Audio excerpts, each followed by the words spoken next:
Hello maman et bienvenue sur Balance ton accouchement, le podcast qui recense les histoires d'accouchement, qu'elles se soient bien ou mal passées, car toute histoire mérite d'être entendue. Vous écouterez ici des parcours faciles ou difficiles, des expériences uniques et surtout de la bienveillance et de la sincérité. Alors que tu sois maman, maman, futur papa ou simplement intéressé par l'accouchement et par ce qu'il fait traverser aux femmes et aux hommes, tu es le bienvenu par ici. Moi, je suis Rebecca, maman de 2 enfants et complètement bouleversée par les accouchements et la maternité. Alors, sans plus attendre, voici le nouvel épisode du jour. Alors bonjour, merci de me rejoindre pour ce nouvel épisode du podcast. Alors pour commencer, est-ce que tu pourrais te présenter s'il te plaît en me donnant ton prénom, en me disant combien d'enfants tu as et quel âge ils ont ou il a, et en ajoutant tout ce que tu aurais envie. Alors bonjour, donc je m'appelle Lou, j'ai 25 ans. Du coup, je suis maman d'une petite Hailey qui va avoir 9 mois. J'ai pas d'autres Ok. enfants pour l'instant, en tout cas. À 9 mois, c'est déjà jeune. C'est petit, oui. Attends, plein dans les pics de croissance et tout ça, donc je Ah, c'est compatis. sympa. Mais exactement. Ok. Alors, première question que je pose à chaque fois. Est-ce que tu avais pensé accouchement dès le début de ta grossesse? C'est quelque chose qui te faisait peur, qui te donnait envie, voilà. Dis-moi tout. J'ai pensé à l'accouchement bien avant ma grossesse, j'ai envie de dire. Ok. Parce qu'en fait, j'ai pendant longtemps eu très très peur de tomber enceinte parce que j'avais peur d'accoucher. Ok. Et du coup, c'est quelque chose que j'appréhendais vachement. Et puis un jour, je me suis mise avec mon chéri. On a commencé à avoir des projets bébés. Je suis tombée enceinte. J'avais très très envie d'avoir qu'on ait un enfant à nous, un petit mini-nous. Et du coup, à partir de là, bah, c'est vrai que l'accouchement, je l'appréhendais plus autant. Ok. Je me suis dit, de toute façon, ça va être la finalité en soi. Je vais m'y préparer. J'y allais un peu relax. Je me disais pas, Oui, je c'est me plus mettais pas de le stress pression en tout cas à total. ce Non, je veux niveau-là. pas qu'il sorte. Non, non, non, du tout. J'avais plutôt envie qu'elle sorte, au contraire. Ouais. Je Surtout en la- fin de grossesse en général, vite, vite, vite. Non, puis j'ai pas adoré être enceinte, hein, il faut dire ce qui est, mais Ok. Vous, c'est bien de le dire. C'est vrai il y a deux points de vue là-dessus et c'est ok aussi bien l'un que l'autre. Donc, ouais, oui, parce que j'entendais beaucoup de mamans qui idéalisaient le fait d'être enceinte, que la grossesse c'était merveilleux. Bon, j'avais aussi le son inverse, hein. J'avais des collègues qui m'avaient dit qu'elles n'avaient pas trop trop kiffé non plus, et j'avoue que moi j'ai pas aimé. Pourtant j'ai eu une grossesse très très facile, hein, ouais. Non. mais non, non. Ok. Bon, du coup, si on revient justement sur cette grossesse, bon, du coup, tu nous as parlé un petit peu, mais est-ce que tu viens du moment où vous avez commencé à lancer projet bébé? Du coup, c'était un bébé désiré, pas une surprise. Est-ce que ça a été plutôt vite? Alors oui, du coup, on a mis longtemps à lancer le projet bébé parce que j'attendais un peu qu'on ait tous les deux notre stabilité professionnelle. Oui. Du coup, on a décidé de lancer le projet bébé en août 2023, donc début août. J'ai arrêté ma pilule parce que j'étais sous pilule Ok. à ce moment-là. Et donc, on a conçu bébé début janvier. Donc, en gros, il a fallu quand même quelques mois pour que tout se mette en place, sachant que je pense que mon retour de vraies règles s'est fait en novembre à peu près. Ok, ouais, donc, de rien, ça a quand même été plutôt vite, Ouais, même si je pense que quand on voilà. est dedans à chaque fois, c'est toujours pareil. Non, honnêtement, ça a été plutôt vite. Après, oui, c'est toujours un peu dur de voir à chaque fois le test négatif chaque mois. Et je suis contente que ça n'ait pas duré trop de mois. J'imagine même pas les mamans pour qui ça prend beaucoup plus de temps, franchement. Ouais, c'est sûr que des fois, c'est compliqué. C'est vrai qu'à chaque fois quand on sait qu'on veut y aller et que qu'on est lancé et que nous, on est prêts dans notre tête, c'est difficile de se dire que c'est pas tout de suite que ça arrive. Surtout quand on a mis du temps en plus avant Ouais. d'arriver à cette Oui. étape, on se lance pour le projet bébé, on a presque envie que ça marche tout de suite parce qu'on a pris la décision que là, c'était le bon moment pour faire un enfant. Et bon, je savais que ça Mm. allait pas arriver en instantané, mais Ouais. Bon. après, ça va. Je me plains pas, ça a été quand même relativement vite. Ok. Et du coup, comment se passe ton début de grossesse? Bah, du coup, mon début de grossesse s'est bien passé. En fait, ce qu'il faut savoir, c'est que en décembre, j'avais eu un retard de règles d'un mois, n'importe quoi, d'une semaine. Ok. Du coup, je pensais que j'étais enceinte. Et Euh, oui. et du coup, c'était la semaine pile de Noël, en gros. On était le 25 décembre, donc tout le monde était parti de chez moi parce qu'on avait fait le réveillon le 24. Et je me suis dit, bah, on va faire un test de grossesse parce que ça fait une semaine que j'ai pas eu mes règles et tout. C'est quand même presque sûr là. Je fais le test de grossesse négatif et dans l'heure qui suit, j'ai mes règles. Ah ouais, le Donc je pense que blocage. j'avais fait un gros blocage. J'avais tellement envie en fait que mon cerveau avait bloqué mes règles. C'était assez fou. Et du coup, après ça, j'ai décidé de profiter un peu du réveillon parce que ça a été un gros coup quand même. J'ai eu un peu de mal, hein, ça m'a fait beaucoup de peine. Et du coup, après, il y a eu le réveillon du Nouvel An. Je me suis dit, allez, on relaxe, on se prend plus la tête. Ça sert à rien de se mettre trop de pression là-dessus. Et on a recommencé les essais bébés, mais plus tranquille. Ok. On essayait pas tous les jours. Enfin, on un peu quoi.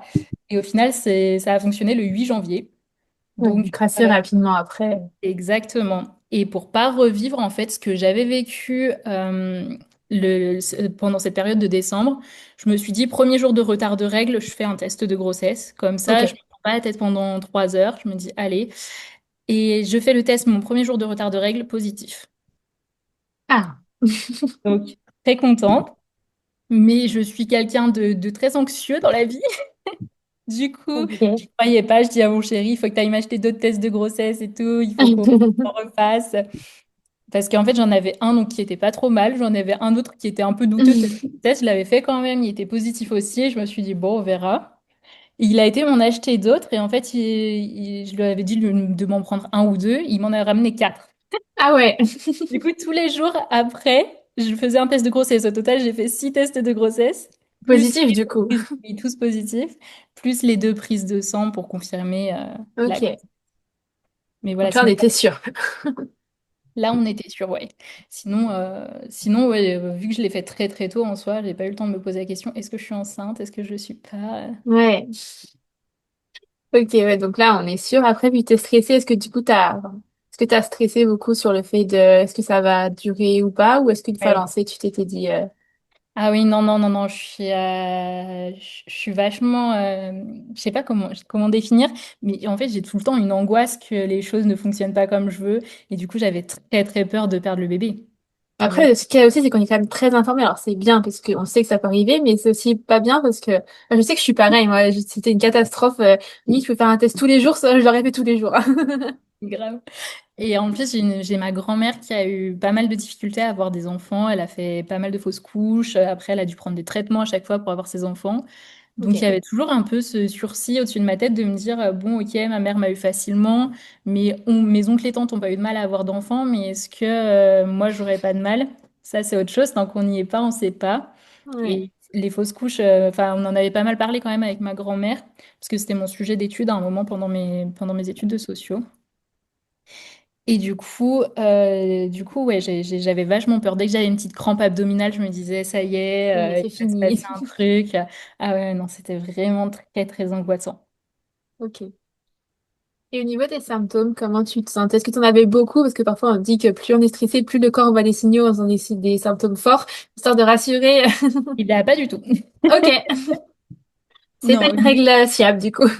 ouais, non, non, honnêtement, j'ai eu très peu de symptômes de grossesse. Je pense que le Ok. plus gros symptôme que j'ai eu, c'est au niveau des douleurs au sein, parce que j'avais très, très mal au sein. J'avais l'impression que ça me faisait des bleus, je pouvais plus dormir sur le ventre. Ça, c'était vraiment, vraiment chiant, mais... mais non, mais c'était le plus gros symptôme que j'avais. Sinon, j'ai pas eu de enfin, j'ai eu des nausées dans le sens où il y a des odeurs qui me dégoûtaient, des choses comme ça. Ouais. Mais c'était relativement léger. J'ai jamais eu de vomissements, jamais de trucs comme ça.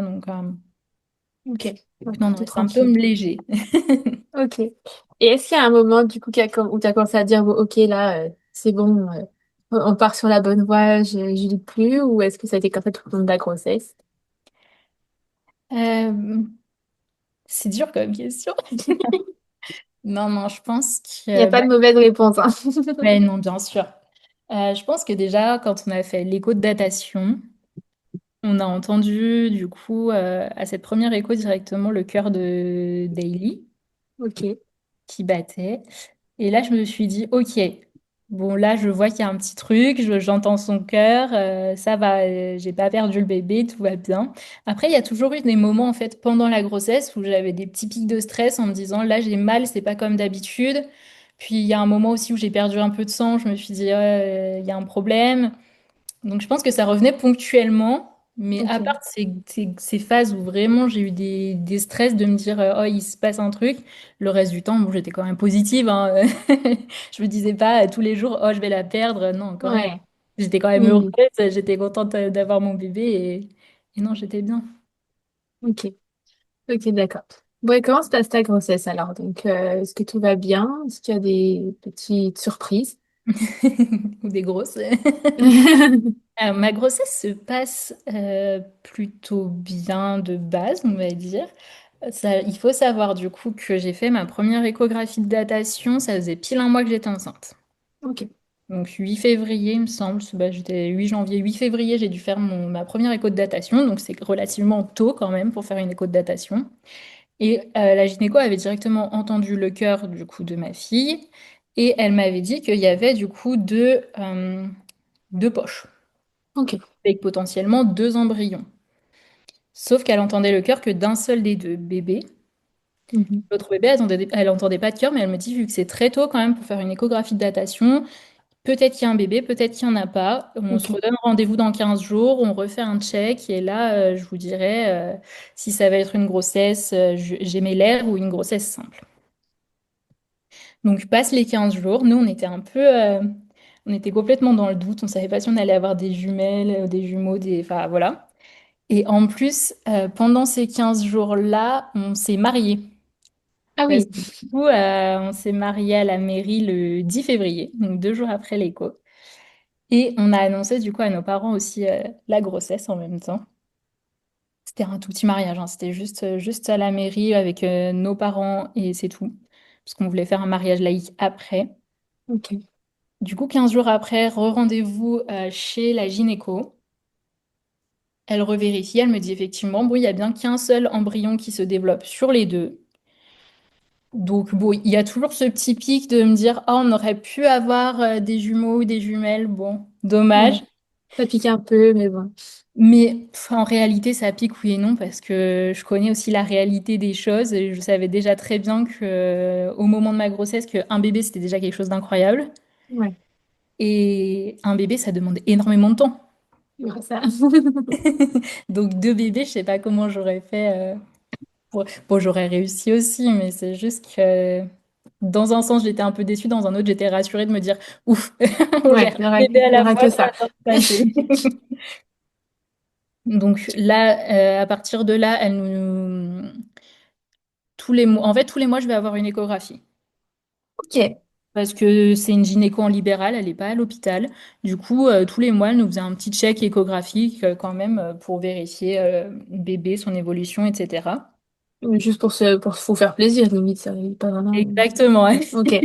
C'est ça. Il n'y avait rien d'inquiétant au niveau de ma grossesse, Ouais. donc il n'y avait pas de raison vraiment. Donc la grossesse se poursuit plutôt bien. Entre-temps, on fait plein de choses qui génèrent encore du stress. C'était très sympa, mais non, mais on a tout fait la même année. On a fait un mariage à la mairie, un mariage laïque, l'achat de la maison, le bébé. Pourquoi faire simple, franchement? Exactement. Et du coup, donc, on a notre mariage laïque en mai. Et j'avais une échographie fin mai. Donc là, elle regarde à l'échographie ma gynéco comme d'habitude. Et elle me dit, ah bah la deuxième poche qu'on voyait encore jusque-là, hein, parce elle me dit elle était vide cette deuxième poche, mais voilà. Elle me dit, ah bah elle a enfin disparu. Donc trop Ah, bien. Elle me dit, bon, on n'a plus de soucis à se faire. Enfin, déjà qu'elle s'inquiétait pas, mais c'est juste, elle me dit, oh bah on n'y voit plus du tout. Là, votre bébé se développe super bien, donc trop cool. Et après, on va arriver sur, je crois qu'il y avait une écho entre-temps. Non, c'est ça, parce que fin mai. Non, j'ai re une écho fin juin. Pareil, elle voyait plus la poche. Et après, j'ai eu une écho du coup fin juillet. ok. Et là, elle m'a dit qu'il y avait quelque chose qui n'était pas normal au niveau de la prise de poids de bébé, au niveau de sa croissance en général. Elle me dit c'est bizarre, elle n'a pas autant pris que ce qu'elle aurait dû, elle n'a pas autant grandi que ce qu'elle aurait dû. Et elle me dit en plus, il y a quelque chose d'autre en fait au niveau de l'échographie qui se développe dans la poche qui avait disparu. Ok. Là, nous, on ne sait pas quoi en penser parce que même la gynécologue, en fait, ne sait pas quoi en penser. ce qui est Mm. plutôt très inquiétant. Bah, c'est pas Et, très rassurant, du moins, c'est sûr. exactement. Et elle me dit, je pense savoir ce que c'est, mais c'est extrêmement rare, donc je suis vraiment pas sûre que ce soit ça. Elle essaye de commencer à m'expliquer un petit peu ce que c'est. Donc, en fait, ce serait ce qu'ils appellent une masse cardiaque. C'est-à-dire que notre fille, étant donné que c'était une grossesse gémellaire, le cordon qui était relié de moi à bébé était en Y, donc il allait aux deux poches. Ok, ouais, Et en fait, ma fille transmettait du sang via ce cordon à l'autre poche. ok. Que de base, ils étaient reliés, en fait, vu que ça devait être des jumelles vraiment. C'était une grossesse monochromiale biamiotique, hein, pour ceux qui. Voilà, donc elles étaient vraiment reliées et ça aurait pu être des vraies jumelles. Donc, ce qui permettait, en fait, le sang que pompait ma fille permettait à des petites choses de grandir dans l'autre poche. Ok. À aucun moment n'aurait été un bébé, à aucun moment ça aurait été viable, mais ça permettait en fait juste, vu qu'il y avait eu un petit embryon qui s'était pas développé à la base, de développer un peu de chair, un peu d'os, un peu de trucs comme ça. Ok, mais rien de dangereux jusqu'à présent, quoi. Ça peut être dangereux Ok. parce Et ça, que, on te le dit, du coup.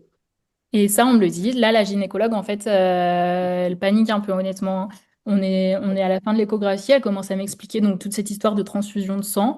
Et là, elle me dit ce que je vais faire, je vais envoyer votre échographie au centre échographiste de je sais pas où, Mm. qui est plus qualifié qu'elle sans doute pour les échos. Et elle me dit, eux, ils vont me dire si c'est bon. Et dans tous les cas, là, j'appelle les urgences. Vous y allez directement. Et eux, ils vont vous faire des tests un peu plus poussés. Ok. Donc, moi, je m'effondre parce qu'en fait, je sors d'une échographie. J'étais toute heureuse parce que j'étais trop heureuse à chaque fois d'aller à mes échos le matin. Franchement, c'était tout le temps une petite partie de plaisir de voir mon bébé grandir et tout. C'était trop bien. Et là, en fait, fin de l'écho, j'ai l'impression que le monde s'effondre. On me dit, il faut que tu ailles aux urgences tout de suite. Il y a un problème avec la grossesse, il y a peut-être un problème avec le bébé qui grandit pas correctement. Enfin, Ouais. donc beaucoup de stress. On va aux urgences. Dans la voiture, j'essaye de joindre ma maman, elle répond pas. J'étais avec mon mari, heureusement, il m'a accompagnée vraiment à toutes les échos. Du coup, il était là, mais mon premier réflexe, c'était d'appeler ma maman parce que dès que dès qu'il y a un truc qui va pas, bon, j'appelle mon chéri en premier, ma maman en Mais deuxième. après, moi. Exactement. Et là, elle répondait pas et tout, et je savais pas quoi faire. On arrive aux urgences. Et elle finit par rappeler, mais j'arrivais même pas à parler. En fait, j'étais tellement dans un état de stress et de tristesse et de tout. On nous prend quand même très vite en charge aux urgences, hein, parce que la salle d'attente était pleine et on est passé dans les premiers. Pourtant, c'était vraiment les urgences enfin, les urgences pour les mamans, quoi. Ok. Donc, on est passé dans les premiers. Ce qui, dans un sens, est bien, ce qui, dans un autre, est encore plus angoissant parce qu'on se dit, OK, Ouais. si on prend en priorité, c'est que vraiment, il y a un truc Ah qui va. ouais, un problème. Bah ouais. Et là, donc c'était, je sais pas, une sage-femme, je pense, en formation, Mm. parce que j'étais dans un CHU, donc c'est universitaire, donc je pense que Ouais. c'était quelqu'un qui était en formation et elle n'y connaissait pas grand-chose. Donc elle me refait une écho, elle me dit oui, je vois quelque chose. Après, moi, elle savait pas trop ce que c'était non plus. Et vu que j'étais suivie dans enfin, l'hôpital de la ville où j'étais est quand même un très très gros hôpital de niveau 3. Ils avaient un pôle spécifiquement dédié en fait à tout ce qui est grossesse à risque. Ok. Donc on me dit, bon, bah, on va vous faire descendre en bas et puis vous allez aller passer une écho directement avec les spécialistes de tout ça. Donc on est 2 heures après la première échographie. Je me dis, ok, on va encore aller voir un autre spécialiste. C'est de pire en pire cette histoire, je ne sais pas où ça va mener.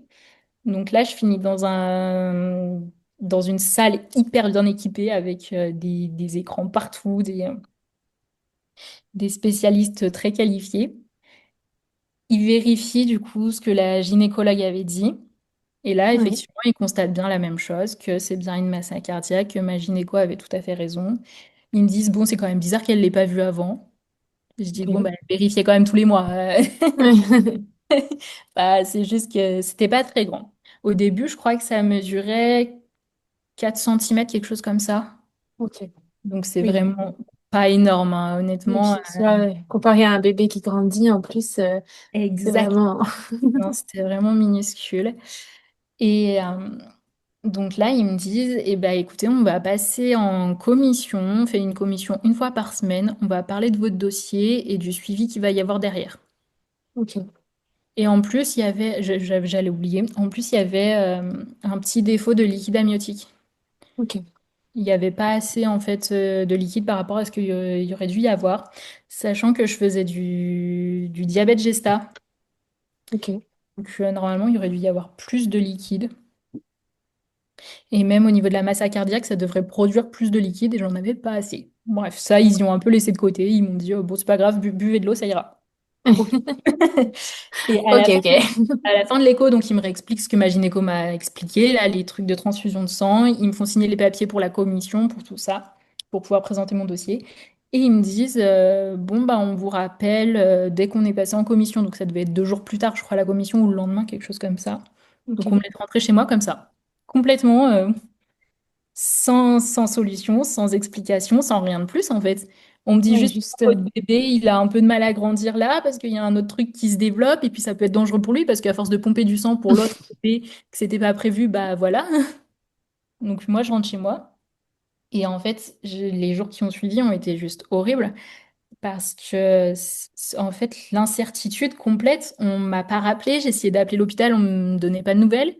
Parce Ok. que normalement, ils auraient dû me rappeler un jour ou 2 jours après et toujours rien pour mettre en place un suivi particulier ou quoi que ce soit.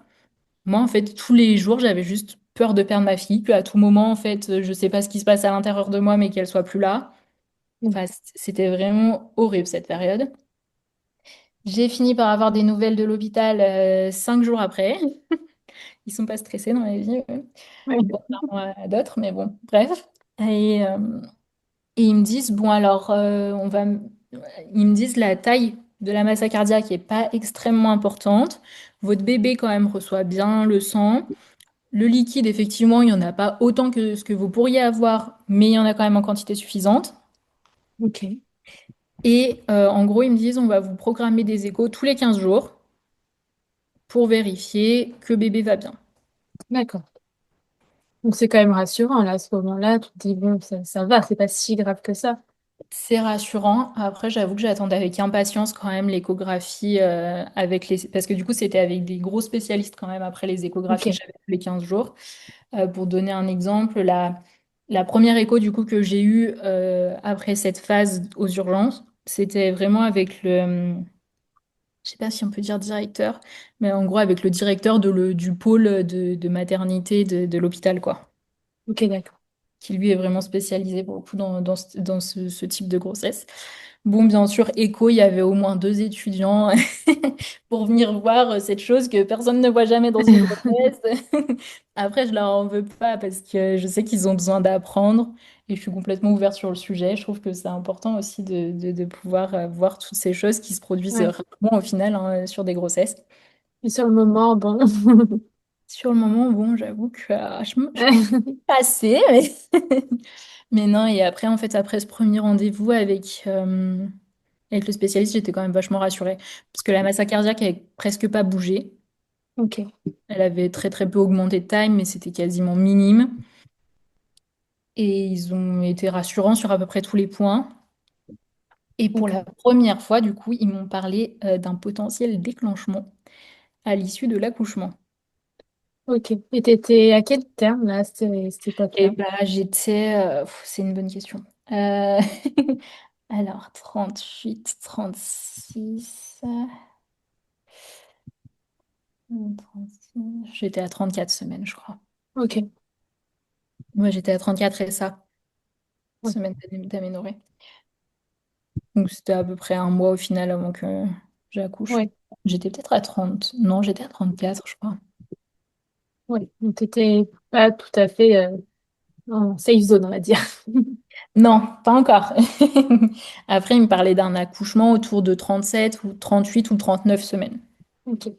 Pour... En fait, c'était pas directement lié, enfin, c'était lié à la masse cardiaque, bien sûr, mais ils m'ont aussi dit qu'en fait, eux, ils avaient un process à l'hôpital qui faisait que toutes les grossesses gémellaires, quelles qu'elles soient, ils les déclenchaient. Ah d'accord. Ils laissaient pas aller une grossesse gémellaire à terme, que ce Y soit une compris grossesse du coup une grossesse gémellaire qui ne s'est pas vraiment développée, quoi. Exactement. Ok. Ok. Donc en fait là, t'es vraiment catégorisée grossesse gémellaire et du coup, enfin, c'est pas vraiment le mot, mais du coup, c'est le syndrome transfuseur-transfusé. qui se développe? Oh, je sais plus. Ils m'ont pas parlé de syndrome transfuseur-transfusé. Ok, Je crois qu'il y a des différences quand même. ok. Et donc, du coup, toi, comment tu vis cette annonce de déclenchement? Ah, moi, j'étais contente. Ok, Parce que, en fait, j'avais mes cours de préparation à l'accouchement. Et le truc qui m'angoissait le plus sur cette fin de grossesse, c'était vraiment l'idée de devoir gérer les contractions à la maison, euh, ok, de pas savoir quand il fallait partir à la maternité. Surtout que j'ai 1 heure de route, en fait. J'habite à 1 heure ok. de mater. Donc, je me disais, imagine le bébé, il arrive hyper vite. Ou alors, imagine, on arrive trop tôt, ils nous disent de rentrer chez nous. Non, non. Non, j'étais pas trop hypée, honnêtement, par le fait de devoir tout gérer à la maison, Ok. naturellement. Moi, dans mon organisation très carrée et tout est organisé en amont, ça m'allait très bien qu'on me dise qu'on allait Ok. plancher. Je savais quel jour je rentrais à la maternité. Très bien. Je prépare mes affaires pour le jour J et terminé. Ok, parfait. Donc là, on t'en parle. Est-ce que c'est voilà, est-ce que c'est juste peut-être éventuellement ou est-ce que ça se précise et on se dit ok, justement tel jour vous venez et vous repartez avec le bébé dans les bras. Et bah du coup, j'ai eu 2 autres rendez-vous pour justement vérifier la masse cardiaque. Le premier, ils m'ont reparlé du déclenchement. Ils m'ont dit, bon, on voit au prochain rendez-vous, mais oui, il y a de grandes chances qu'on vous déclenche. Ok. Arrive le dernier rendez-vous, donc 1 semaine pile avant le déclenchement, où on me dit, bon, bah là, on va planifier le jour pour le déclenchement. Quel jour vous irez, en gros? C'était un peu à la carte. Ok. Et là, elle me dit, est-ce que le 23 septembre, ça vous va? Et je leur dis, bah, est-ce que c'est possible un tout petit peu avant? Parce que c'est très égoïste, je sais. Mais en fait, je suis née le 24 septembre. Et j'avais pas envie que ma fille naisse le même jour que moi. J'avais très Ok. envie qu'elle ait son jour à elle et que je garde mon jour à moi et qu'on n'ait pas la même date de naissance. Et s'il me déclenchait le 23, il y avait des chances qu'elle puisse naître le 24. Oui. Donc finalement, ils m'ont proposé de déclencher le 19, je crois. Ok. Non, le 19 ou le 20. Non, le 20. Ils m'ont déclenché le 20 au lieu du 23. Ok. C'est Et bien. du coup, ouais, déclenchement à 38 plus 4, je crois. Donc ça va, c'était quand même... Mais c'était pas non plus C'était pas trop tard impossible. non plus, oui. Ok. Et entre-temps, du coup, cette masse cardiaque, du coup, se développe. Est-ce que ça prend un mauvais tournant ou est-ce que c'est juste par sécurité? C'est juste par sécurité. Parce que donc la masse continue un petit peu à se développer. Donc il y a, à la fin, je sais plus combien elle mesurait, mais bon, elle n'avait pas non plus pris 20 centimètres, hein. Je crois qu'au total, elle devait faire 6 ou 8 centimètres, quelque chose comme ça. Ok. Donc elle continue quand même à se développer. Après, à chaque fois que j'allais faire une écho, on me faisait un monito pour surveiller le cœur de bébé. À chaque fois, il fallait que je vérifie quand même si je la sentais pas bouger pendant un certain temps, que je la stimule un peu. Donc c'était plutôt rassurant. Mm. Et, et la masse cardiaque, en tout cas, n'a pas pris plus de place que ça dans la grossesse, heureusement. Ok. Et le bébé se développait quand même plutôt pas trop mal, du coup, ça va. Bébé se développait bien. Après, Ok. ça avait toujours été prévu que ce soit quand même plutôt un petit gabarit. Donc, D'accord. donc elle se Oui, c'est pas... développait à son rythme. Mais au Ok. final, elle avait pas. Disons que du moment où ils ont détecté qu'elle avait un peu faibli au niveau de la croissance, après, ils vérifiaient tout le temps et au final, elle était juste dans la courbe basse. Ok, d'accord. Donc ça a peut-être cassé un tout. Ça n'a pas cassé sa courbe parce que ça n'a pas fait une cassure franche au Mm. niveau de son développement. Ça avait juste diminué un petit peu sa croissance et après, bon, elle a continué à suivre la courbe basse jusqu'à l'accouchement. Ok. D'accord. Donc du coup, on se profile, on arrive petit à petit au 20 septembre, du coup, comment ça se passe? Et bien du coup, on avait rendez-vous le vendredi à l'hôpital à 7h30, je crois. Oui, c'était ça. Ok. 7h30 du matin. Donc comment te dire que la nuit avant a été courte? Parce qu'il y a quand même toute cette appréhension de se dire peut-être que demain on va rencontrer notre bébé. Enfin, Oui. puis bon, en fin de grossesse, on dort mal, hein, aussi, il faut dire ce qui est. On peut plus trop se mettre sur le dos, on peut plus trop se mettre sur le côté d'un certain côté, il faut Faut plus dormir sur trop le... faire grand-chose, en fait. Ah, ouais. Voilà, on peut plus se relever si on a envie de faire pipi la nuit. Non, non, donc le matin, on se prépare. De toute façon, toutes les affaires étaient prêtes. J'avais ma maman chez moi qui gardait la maison. Parce qu'en plus, on avait acheté une maison qu'on a eu le 17 juillet, donc on Oui. était en plein travaux. C'était génial. On a fini la chambre de bébé 1 semaine avant de partir à l'hôpital. Ah ouais, ça c'est la classe. Euh, Et notre chambre à nous a été finie pendant que j'étais à l'hôpital. Donc, c'est te dire. Ah ok. Donc, ma maman gardait la maison. Donc, je suis partie plutôt sereine, hein, honnêtement. Avec un petit peu d'appréhension de me dire, bon, c'est pas dans quoi on embarque, mais on y va. On arrive à l'hôpital, donc avec un petit peu de retard, hein, comme d'habitude, mais je crois qu'on arrive à l'hôpital vers 8 heures, quelque chose comme ça. Et directement, en fait, il m'installe en salle de, je sais pas comment ils appellent ça, salle de naissance, je pense. Enfin, c'était la salle Oui. d'accouchement, quoi. Une salle de naissance. Et là, on me dit, bon, alors on a des réunions tous les jours, tous les matins, aux alentours de 8h30, 9h. Là, vous pouvez choisir la méthode de déclenchement que vous souhaitez avoir. Ok. Ils me disent, c'est soit tampon, soit comprimé. Je dis, bah écoutez, pourquoi pas les comprimer, hein, parce que bon, je me suis déjà pris pas mal de choses à l'intérieur pendant la grossesse. On C'est va... pas le plus agréable, donc bon. Oui, non. Du coup, je choisis les comprimés. Ils ont leur réunion là le matin. Et elle me dit, bon, bah, c'est bon, ils vous ont accepté les comprimés, donc je vous donne le premier maintenant. Et puis, on va vous monter en chambre pour le reste des comprimés. Ok. Parce que vu que ça peut mettre un peu de temps à se déclencher, du coup, il m'avait trouvé une chambre dans la section des grossesses à haut risque Ok. pour me faire attendre, sachant que c'était une chambre double. Donc, j'avais un peu peur qu'il y ait quelqu'un d'autre qui vienne. J'avais pas trop envie.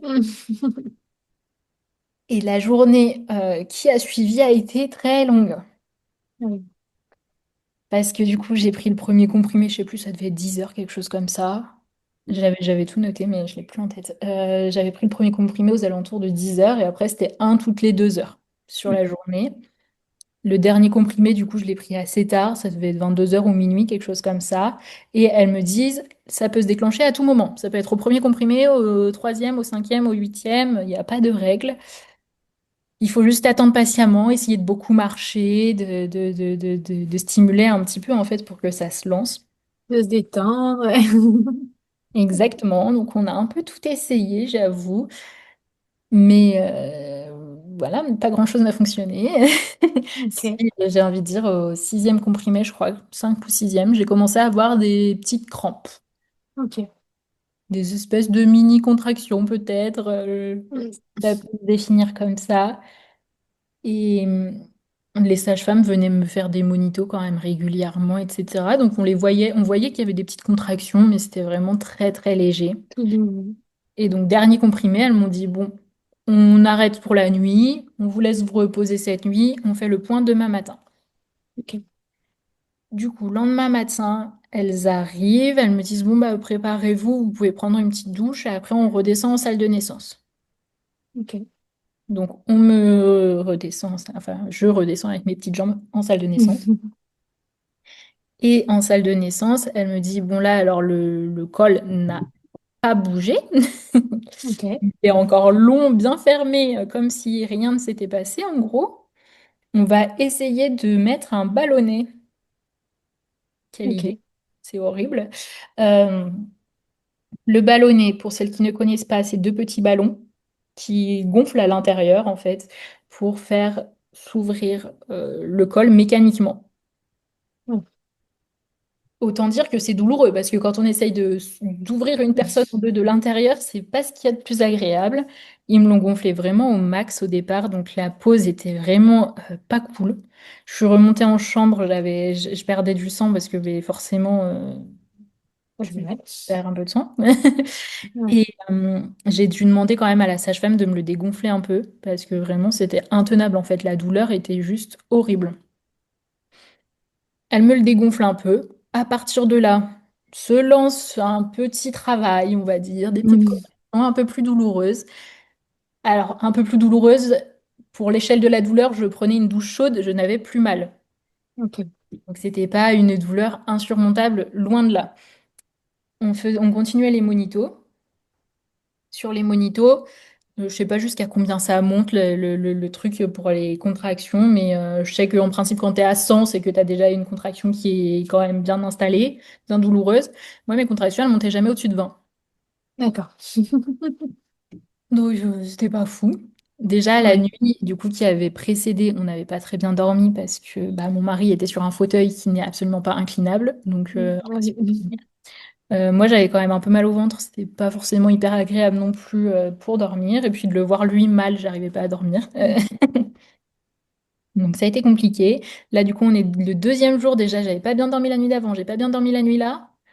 La fatigue commence déjà à s'accumuler. Ouais, Et on m'a posé le ballonnet à 10 heures. On me dit à 16 heures, on fait le point. Arrive ouais. 16 heures. On me redescend en salle de naissance. On me dit, là, c'est la dernière fois où on vous descend en salle de naissance, si tout va bien.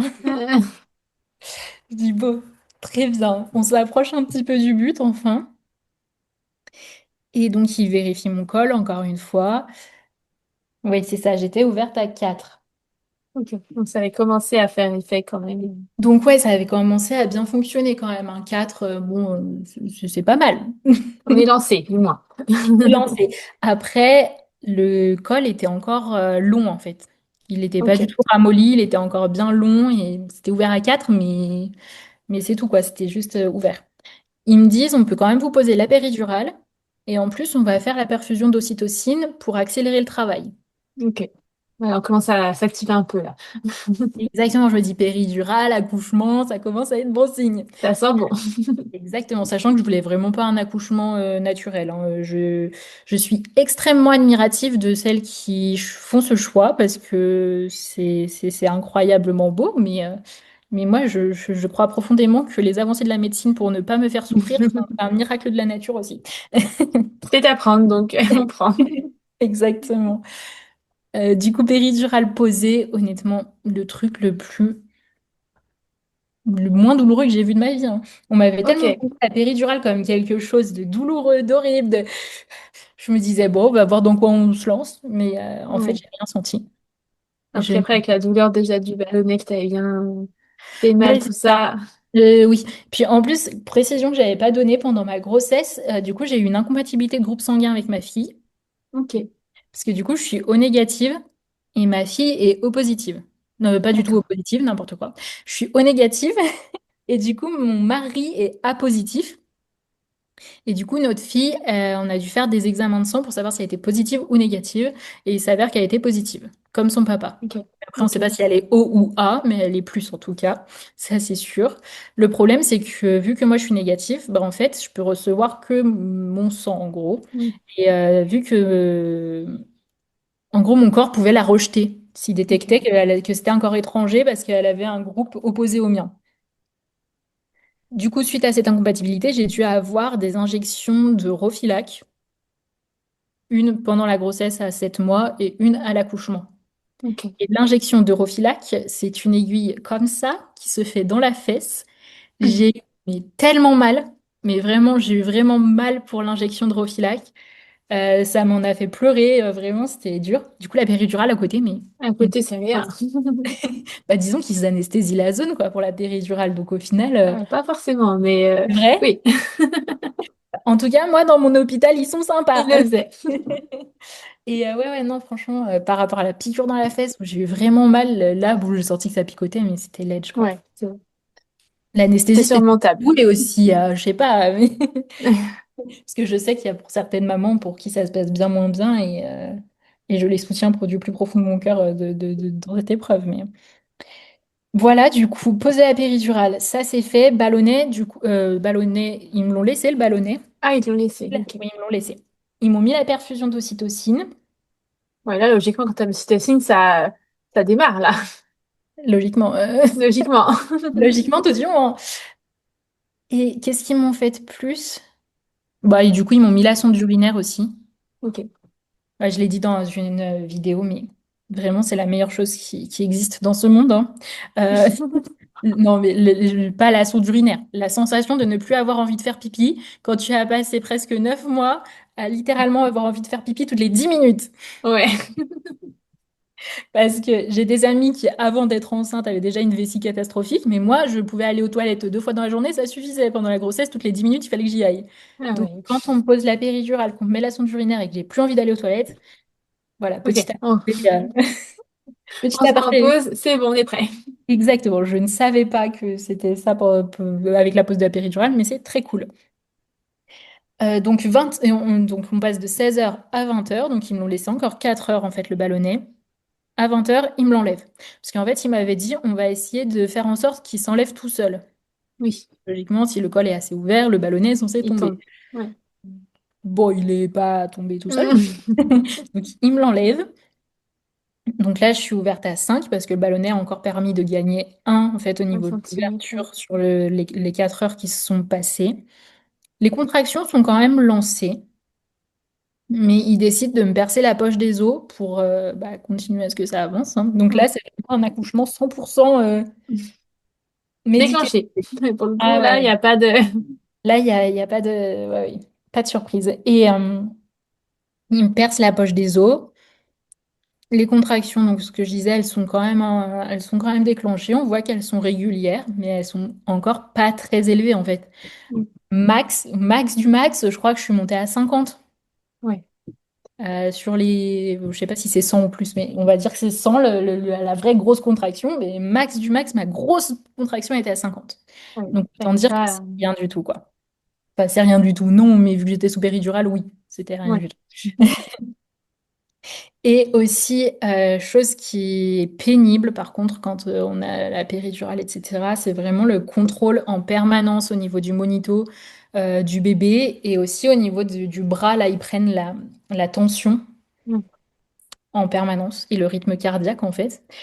Gros problème dans ma vie parce qu'en fait, j'ai un rythme cardiaque qui est très faible à la base. Enfin, très D'accord. faible, non, il est normal. Je suis à 60 de rythme cardiaque de base. Ok. Donc, c'est pas très élevé, c'est vraiment, voilà. Le problème, c'est que les machines à l'hôpital, elles sont paramétrées pour que dès que ton rythme cardiaque passe en dessous de 50 battements par minute, la machine bip jusqu'à ce qu'une sage-femme vienne l'arrêter. Ok. Voilà. Donc on te dit, tu as la péridurale, tu vas pouvoir dormir. Normalement, l'accouchement va se passer cette nuit. Oui, j'aurais pu dormir si la machine, déjà, ça ne me compressait pas le bras tous les 10 minutes. Là, et qu'en plus, ça se mettait à biper pendant 10 minutes jusqu'à ce que la sage-femme arrive. Parce que, en fait, quand je suis au repos, quand je dors, bah forcément, mon rythme cardiaque est Ton passé rythme à qui baisse. 45, 48. Ouais. Donc, en fait, j'ai pas pu me reposer. Ça faisait 3 jours presque que j'avais pas dormi. Donc, la nuit a été terrible. Mon mari, pareil, il était sur un fauteuil depuis 2 jours. Ça a été très compliqué.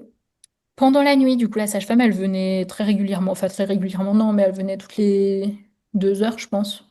Ouais, faire un petit contrôle. Exactement, voir un peu où on en était. Bon, à chaque fois, elle me disait, bon, le col n'a pas bougé. Merci. Mhm. Je m'en vais. Oui.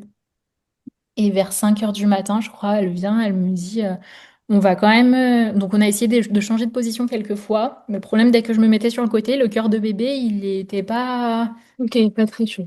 Non, du coup, je suis restée sur le dos quasiment tout le long. Juste, elle venait me surélever les jambes. Et vers 5 heures, elle me dit, bon, on va tester un dernier truc, on va essayer de faire de l'acupuncture. Ok. Je lui dis, bon, bah, Pourquoi pas, écoutez, hein? maintenant qu'on en est là, j'ai envie de dire, on a tout tenté, on peut tenter un truc de plus. Et est-ce qu'à un Euh, moment, on te dit, bon, là, par contre, ça commence à être trop long, à peut-être envisager autre chose ou pas du tout? non, pas du tout à ce moment-là. Ok. À ce moment-là, bah après, je pense qu'elles y pensaient déjà, parce que quand elle me dit l'acupuncture, c'est vraiment un peu, elle me le présente comme la dernière La possibilité que dernière les chance. choses se passent, hein. Oui, exactement. Donc, on fait l'acupuncture. J'ai rien senti, hein. De toute façon, j'étais sous péridurale, donc Ah oui. voilà. Ce sera ma première séance d'acupuncture et peut-être la dernière, mais... mais du coup, ça n'a pas fonctionné non plus, hein, honnêtement. Le col, jusque-là, n'avait du coup pas bougé du tout depuis 20 heures qu'il m'avait enlevé le Ouais. bas et percé la poche des os. Les contractions n'étaient pas folles. Il n'y a rien qui avançait, quoi.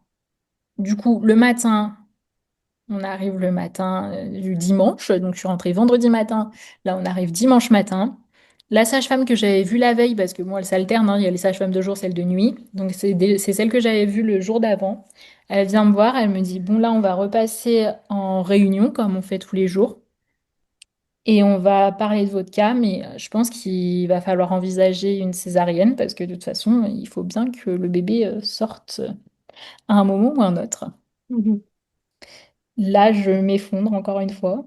J'ai Ok, beaucoup parce que... pleuré hein, pendant ma grossesse, mais non, là vraiment le gros stress parce que en fait on nous vend tellement la césarienne comme, je sais pas, comme quelque chose d'affreux en fait. Ah, puis un échec, c'est surtout quand tu l'as jamais vécu, souvent on te présente ça comme C'est vraiment l'échec, c'est vraiment la Et chose c'est qu'il faut vraiment le... pas. Exactement. Même pendant mes cours de prépa à l'accouchement, je sais pas, je trouve qu'on vend vraiment la césarienne comme la pire chose qui puisse t'arriver pendant ton accouchement, Oui, quoi. Et du coup, j'appréhendais vachement. En plus, je savais pas si mon mari allait pouvoir m'accompagner. Donc, on a oui, demandé au chirurgien. Ils ont dit, OK, il peut venir et tout. Et en fait, vers 6 heures, donc là, c'était 8 heures du matin, à peu près 8 9 heures. Et juste avant ça, ça faisait 1 heure à peu près que ma péridurale ne fonctionnait plus. ok. Et je leur ai demandé plusieurs fois, mais vu qu'ils pensaient déjà à la césarienne, en soi, ils m'ont dit, bah, on va voir, de toute façon, il y a l'anesthésiste qui va passer vous voir et tout. Et même j'appuyais sur le bouton là pour la péridurale, pour et ça ne fonctionnait plus. Donc, ils me disent, on a été en réunion, on va faire une césarienne. Ils Ok. reviennent dans la chambre, c'est 9h30, je crois. Ouais. Et là, ça va à une allure, mais folle. Et là, d'un coup, ça y est, une décision est prise, donc La décision est prise et tout va extrêmement vite.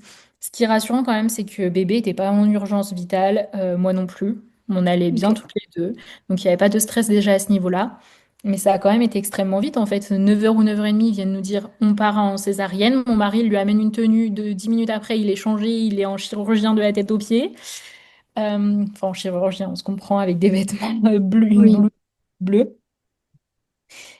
Et moi, ils viennent, en fait, il y a les anesthésistes qui arrivent d'abord, ils vérifient la péridurale qui s'était enlevée, d'où le fait que je ne ressentais plus les effets.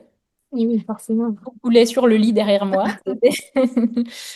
Du coup, ils me la reposent, je sais pas ce qu'ils me font exactement. Honnêtement, là, c'est un peu le moment de flou. J'ai pas dormi trop longtemps. On me dit, on part en césarienne. J'ai à peine eu le temps d'envoyer un message à ma maman pour lui dire, il me parle de partir en césaриenne. Je regardais Ouais. la conversation l'autre jour, je me dis, c'est fou. En fait, je lui ai envoyé un message le matin en lui disant, bon, bah, ils vont voir si on fait pas une césarienne. Et là, on m'amène enfin, les chirurgiens viennent se présenter dans ma chambre, on m'amène au bloc. Ouais. Mon mari entre, en fait, je sais pas le laps de temps qui s'écoule en fait. Du moment où ils vont m'injecter le produit pour la césarienne, j'ai l'impression que je perds complètement la notion du temps. Faire un peu pied aussi. Je sais pas si c'est dû, oui, je sais pas si c'est dû aux circonstances ou quoi, mais j'ai vraiment cette impression de, même quand j'y pense aujourd'hui, je revis pas la scène comme si c'était moi qui étais en césarienne, mais plus comme si je voyais la scène d'un autre point de vue. C'est très bizarre. Ouais.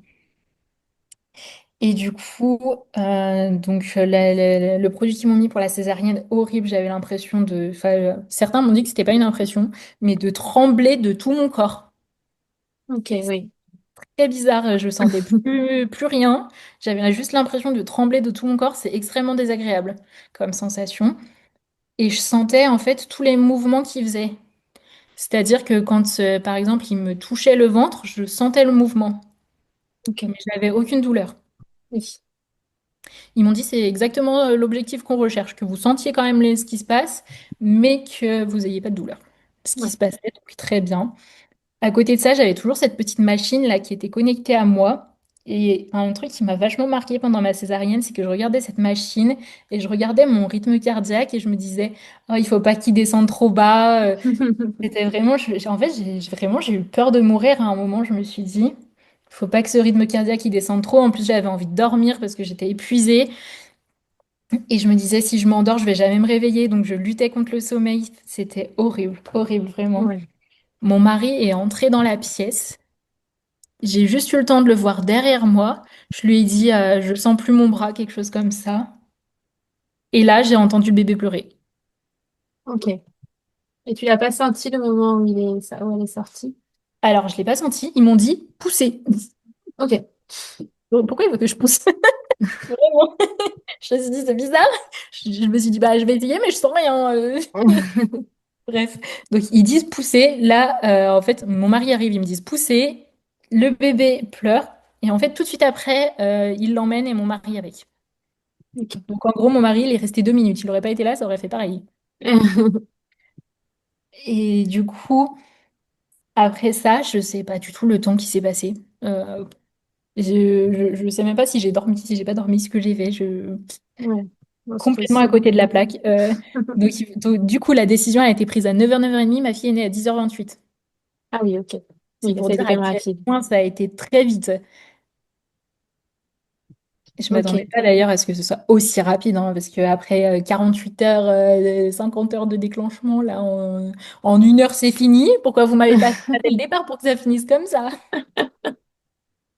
Je trouve que presque ils se sont un peu trop acharnés sur l'accouchement par voix basse, alors que bon, au final, Oui, puis surtout si c'est inévitable, parfois, vaut mieux y aller et que ça soit serein plutôt que d'attendre le après, dernier on peut moment pas et... savoir, je sais, mais c'est frustrant. Honnêtement, c'est très Ouais. très frustrant d'avoir accumulé autant de fatigue et tout ça et de stress pour que ça finisse quand même dans ce que je voulais absolument pas et ce que j'appréhendais énormément et tout.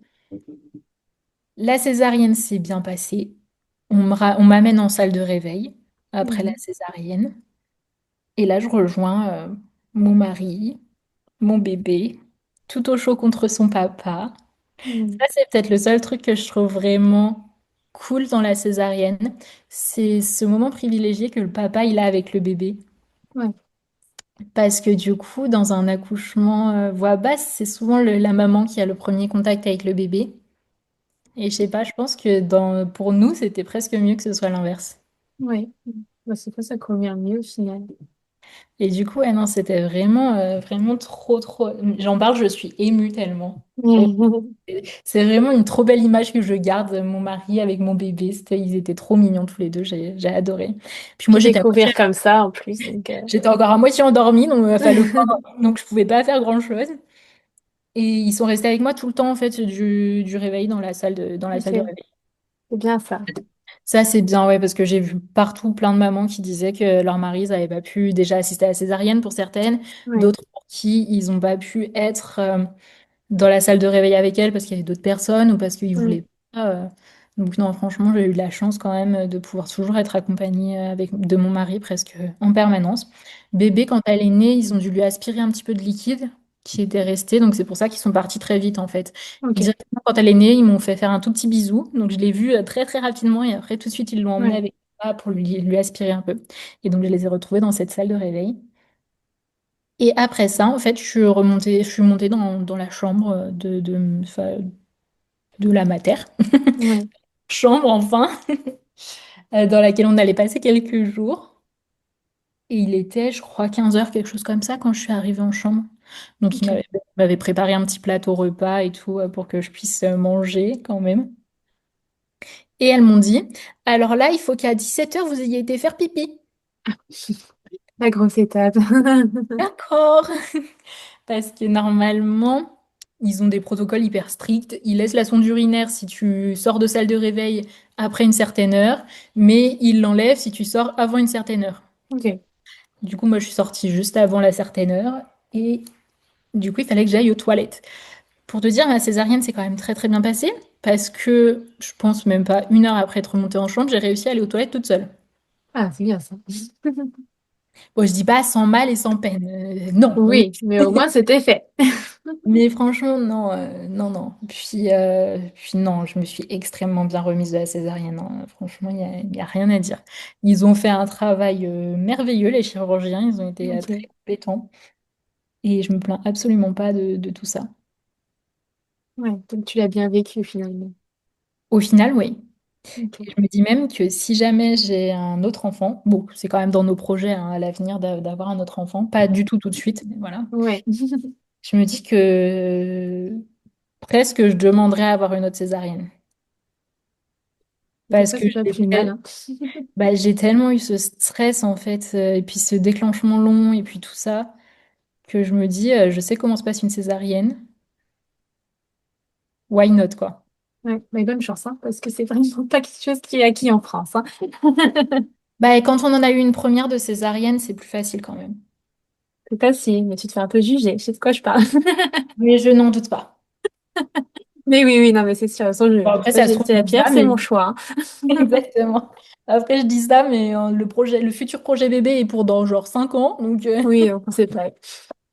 donc d'ici là, tout peut changer. Ok. Et au niveau de du coup, de la masse, comment ça s'est passé? Est-ce que rien que le fait qu'elle soit née, du coup, c'était fini? Ils m'en ont plus jamais reparlé. D'accord, très bien. Non, mais je trouve que c'est quand même un truc de fou, hein, parce Ouais. que on m'a mis un stress de folie pendant ma grossesse, ma fin de grossesse, surtout avec cette masse cardiaque qu'il fallait vérifier, etc. Pour que à l'accouchement, personne ne m'en parle. Oui.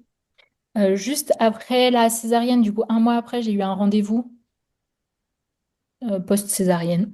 Mhm. Et là, elle m'a donné le compte-rendu de mon placenta qui était parti en analyse avec la masse cardiaque. Ok, Mais sans contexte, sans rien m'expliquer, sans rien. Elle m'a juste donné le papier comme ça. Allez, ok, bonne chance. Voilà. d'accord. Ouais, donc un stress au final qui est balayé Bah, complètement, j'avoue quoi. que j'aurais aimé qu'on me tienne au courant de la fin quand même. C'était quand Hmm. même encore moi, mais non, non, rien du tout, honnêtement. Comme si ça n'avait jamais existé. Hmm. Bon, écoute, tout va bien, c'est déjà le principal. Exactement. Et du coup, et comment donc tu te remets aussi bien physiquement que mentalement de cet accouchement? Mentalement, difficilement. Ok, Physiquement, très très bien, parce que comme je disais, la césarienne s'est très bien très bien passée. vécu, oui. Ils ont vraiment bien.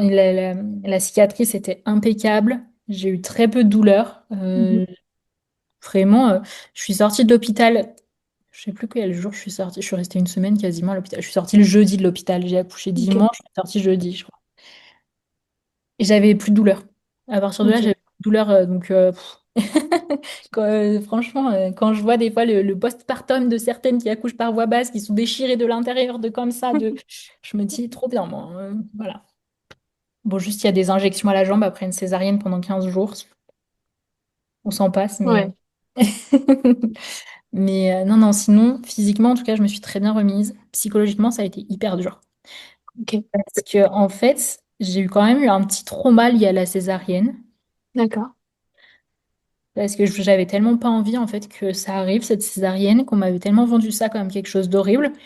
Et que du coup, j'ai même pas vu mon bébé sortir, que j'avais pas l'impression d'avoir accouché. Oui. Et pendant 2, 3 jours après, en fait, dès que j'essayais de dormir, dès que je fermais les yeux, je réentendais tous les bruits de la césarienne, tous les petits bips des machines, tout Hmm. ça. Et j'étais épuisée, en fait. J'avais pas Ouais, dormi depuis beaucoup trop longtemps. J'avais plus aucune énergie et ça, c'était vraiment le plus difficile, la fatigue. Et puis, j'étais tellement dans une spirale de fatigue que plus je suis fatiguée, moins j'arrive à dormir. ouais. Du coup, j'étais dans un état de fatigue, mais inimaginable. Et Et bon, t'as j'arrivais quand même un petit pas à être dormir. humain à gérer aussi, donc Un accessoirement. être humain à gérer que je ne reconnaissais absolument pas comme mon bébé. Ouais. Parce que je me disais, dans les faits, je savais que c'était ma fille. Dans ma tête, je me disais, oui, c'est notre fille. Mais c'est tout, en fait. Tout le reste, il me disait pas, c'est notre enfant. Tout le reste, j'étais là, mais pourquoi on m'a donné un bébé à moi? C'était vraiment fou. Puis quand je passais devant le miroir, je pleurais parce que je voyais encore mon ventre. Je me disais, mais non, en fait, ça peut pas être notre bébé, elle est encore à l'intérieur. Mais Ouais, non, j'avoue que ça c'est dur aussi. ouais, franchement, ça a été vraiment une épreuve à passer. Carrément à l'hôpital, je sais plus quel soir c'était, mais il y a un soir où j'étais tellement fatiguée qu'ils m'ont donné un petit anxiolytique pour arriver à dormir parce que j'y arrivais plus du tout, en Ok. fait. Et là, j'ai pas trop mal dormi, ce qui m'a permis de récupérer un peu. Et le lendemain, ça allait un peu mieux. J'ai vu aussi une psychologue à l'hôpital, hein, parce que vu que je leur avais dit que c'était difficile et tout.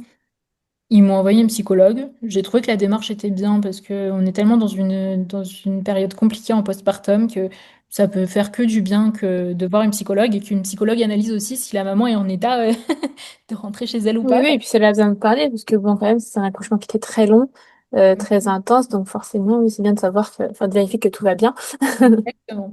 Vu que j'étais bien reposée, j'étais vachement posée et consciente de tout et consciente aussi que c'était difficile, mais pour autant que ça allait aller. Non. Donc ça m'a fait du bien ouais, de voir cette psychologue. On a fini du. Bon, déjà, on nous montrait tous les jours les soins et tout, et les premiers jours, j'étais vachement détachée, j'avais du mal. Et même quand on est sorti de l'hôpital, je me suis dit, mais en fait, on va rentrer à la maison, c'est nous qui allons devoir lui faire le bain. Et ouais. Qui juge si nous, on est aptes? On croit que enfin, on nous confie la responsabilité d'un enfant, là, comme ça, sans contrôle, sans Mais rien. quelle idée! Et c'était un peu ça, vraiment. Alors que bon, on choisit de faire un enfant, enfin c'est logique quoi. On va Oui, mais c'est vrai que des fois, enfin, ça nous paraît quand même. Surtout que tu faire connais pas ça. tellement les bébés, au final, souvent, quand c'est ton premier enfant, tu sais pas trop ce que c'est un bébé, mine de rien. Donc c'est vrai que c'est Exactement. un peu impressionnant, hein. J'étais complètement perdue moi. On Oh rentrait à la non. maison. Donc chez moi, il y avait ma maman et ma grand-mère, du coup, Oui. qui étaient là pour garder la maison et tout. Et j'arrive, on sort de la voiture. En fait, c'est une vieille maison élevée sur sous-sol, donc on monte les escaliers et après on est à dans les pièces de vie. Ok. J'arrivais même pas à monter les escaliers tellement j'étais épuisée.